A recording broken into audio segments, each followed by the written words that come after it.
عرب میں اسلام سے پہلے جہاں ہر طرف برائیاں ہی برائیاں تھیں، وہاں کچھ لوگ اچھے بھی تھے، جن میں سے ایک حاتم طائی بھی تھا۔ حاتم کے بارے میں بے شمار کہانیاں بیان کی گئی ہیں، جن میں سے اگر مبالغہ نکال بھی دیا جائے تو پھر بھی حقیقت یہی ہے کہ حاتم کی ثقافت ضرب المثل ہے۔ اسلام میں حضرت عثمان رضی اللہ تعالیٰ عنہ کی ثقافت مثالی ہے۔ ان کے بارے میں بے شمار واقعات مشہور ہیں۔ یہ حقیقت ہے کہ حضرت عثمان رضی اللہ تعالیٰ عنہ کے مال وزر اور عطیات و ثقافت کی وجہ سے اسلام کے پھیلاؤ میں بڑی سہولت پیدا ہوئی۔ حاتم کا تعلق طے نامی ایک قبیلے سے تھا، اسی کی نسبت سے اسے حاتم طائی کہا جاتا ہے۔ وہ یمن کے حکمراں تھا۔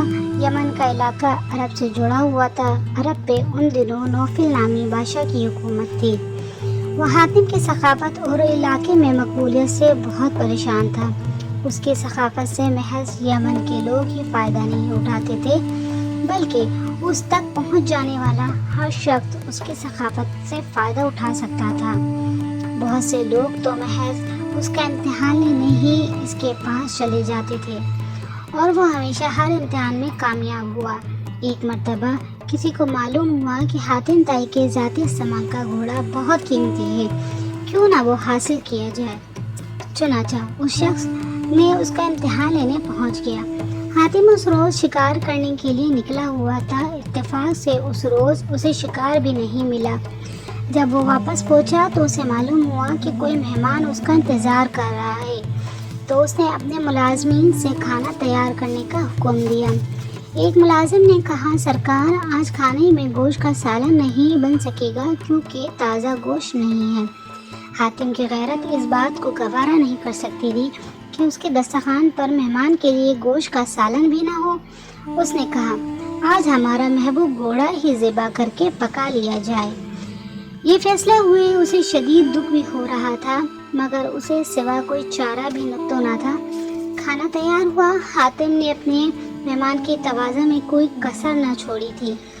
مہمان بہت خوش تھا۔ صبح جب مہمان کے جانے کا وقت ہوا تو مہمان نے رخصت ہونے سے قبل اس کی مہمان نوازی کا شکریہ ادا کرتے ہوئے کہا کہ اس نے حاتم کی ثقافت کی بڑی شہرت سنی ہے۔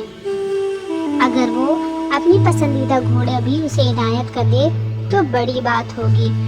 حاتم اس کی یہ بات سن کر کچھ افسردہ ہوا، مگر پھر کہنے لگا، میرے معزز مہمان، یہ فرمائش اگر آپ گزشتہ سال سے پہلے ہی کر دیتے تو اس کی تعمیل ضرور کرتا، مگر اب یہ ممکن نہیں کیونکہ میرا پسندیدہ گھوڑا اب آپ کے پیٹ میں پہنچ چکا ہے۔ اس کے ساتھ ہی اس نے ساری مجبوری بتائی اور اسے اشرفیوں سے بھری تھیلی نذرانے کے طور پر دی کہ اس دولت سے وہ اس گھوڑے سے بھی قیمتی گھوڑا خرید سکے گا۔ مہمان حاتم کی ثقافت کا گرویدہ ہونے کے ساتھ ساتھ پشیماں بھی تھا۔ اس کی وجہ سے ایک قیمتی گھوڑا ذبح ہو گیا۔ اس نے اشرفیوں کی تھیلی لینے سے انکار کر دیا، مگر حاتم نے کہا، یہ آپ کو رکھنا ہی ہوگی کیونکہ میں اپنے مہمان کی فرمائش پوری نہ کر سکا ہوں۔ حاتم سخی ہونے کے ساتھ ساتھ بہت نرم دل بھی تھا۔ اس روز اسے اس بات کا ملال ہو رہا تھا کہ وہ اپنے مہمان کی خواہش پوری کرنے میں ناکام رہا، جبکہ مہمان اس کی نرم دلی اور ثقافت کے گن گاتا ہوا اپنے گھر چلا گیا۔ ادھر عرب کی نوفل بادشاہ سوچ رہا تھا کہ اگر حاتم کی ثقافت اور مقبولیت اسی طرح بڑھتی رہی تو پھر لوگ اسی کی طرف جائیں گے، کوئی اس کی طرف نہیں آئے گا۔ اس نے ایک بہادر اور طاقتور سپاہی سے کہا کہ وہ حاتم کو قتل کر دے، اس کے عوض اسے بھاری انعام ملے گا۔ حاتم کیونکہ نیک دل اور سخی انسان تھا، اس لیے وہ اپنے ساتھ محض محافظ نہیں رکھتا تھا، کیونکہ وہ جانتا تھا موت جب آنی ہے تبھی آئے گی، اور جب آئے گی تو کوئی محافظ اسے بچا نہیں سکے گا۔ بادشاہ نوفل کا بھیجا ہوا سپاہی ایک مہمان کے روپ میں حاتم کے محل پہنچ گیا۔ ایک رات جب سب سو رہے تھے تو سپاہی خاموشی سے حاتم کے خوابگاہ تک پہنچ گیا۔ اس نے دیکھا کہ حاتم گہری نیند سو رہا ہے، تو اس نے اپنے کمر سے بندے خنجر کو نکالا اور پوری طاقت سے اس پہ وار کر دیا۔ اسی وقت حاتم نے کروٹ لی اور سپاہی کا نشانہ چوک گیا اور حاتم کے اوپر گر گیا۔ حاتم اس دوران نیند سے بیدار ہو چکا تھا۔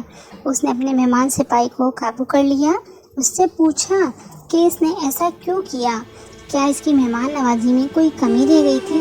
سپاہی نے حاتم کو صاف صاف بتایا کہ وہ یہاں کس لیے آیا تھا۔